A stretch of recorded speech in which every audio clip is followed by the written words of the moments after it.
tahu kan investor kripto ini udah lebih dari 20 juta ya. Lebih dari 20 juta ya. Jadi lebih banyak daripada investor saham. Iya, jujur lebih banyak investor kripto daripada investor saham. Nah itu menurut Ray kenapa ya? Kok kepercayaannya itu lebih ke arah kripto dibandingkan saham ya? Bukan menjelekkan dunia saham ya, disclaimer dulu ya. Mungkin yang dilihat dari investor, satu, pasar kripto nggak ada hari liburnya, Su. Ini yang menarik. Sabtu Minggu buka. Jual beli? Iya, jual beli 24 jam. Bahkan yang menarik dari exchange seperti Thrift, misal nih untung mau ditarik hari Sabtu, menit yang sama mereka terima. Karena langsung transfer ke banknya. Ya, jadi misalnya udah profit nih, hari Sabtu Minggu mau tarik, ataupun jam 1 subuh, jam 2 subuh, menit yang sama itu udah landing di bank mereka. Ini yang pasar, kenapa exchange crypto ini orang lebih suka karena 24 jam, bisa trading, bisa macam-macam 24 jam, tarik, deposit 24 jam setiap hari. Makanya kalau lihat saya, kenapa kerjanya non-stop? Karena pasar kripto itu non-stop. Mungkin tim saya yang ada di sini tahu, saya kadang sampai jam 2, jam 3 kan masih on, masih ngurusin kerjaan. Kalau misalnya ada seseorang beli kripto atau Bitcoin di Thrift, itu nanti dari Thrift ditaruh di mana ya?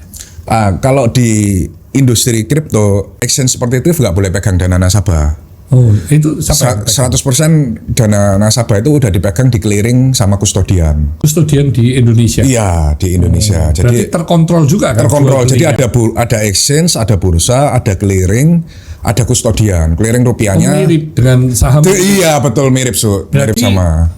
Harus masuk di SPT juga kalau memiliki kan? Betul, harus masuk di SPT. Tapi kalau beli kriptonya yang di luar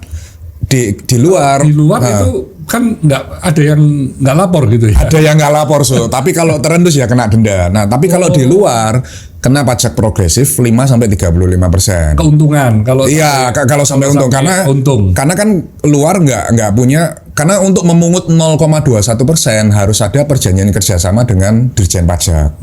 Kan Thrift ada PKS nih sama Dirjen Pajak, kita ditunjuk, oke lah kamu boleh pungut 0,21% final. Nah, sedangkan exchange luar sejauh ini belum ada yang ditunjuk atau kerjasama dengan Dirjen Pajak. Harusnya kalau mereka mau kerjasama bisa kena itu 1% final per transaksi. Tapi salah satu syarat dari Dirjen Pajak itu servernya harus di Indonesia.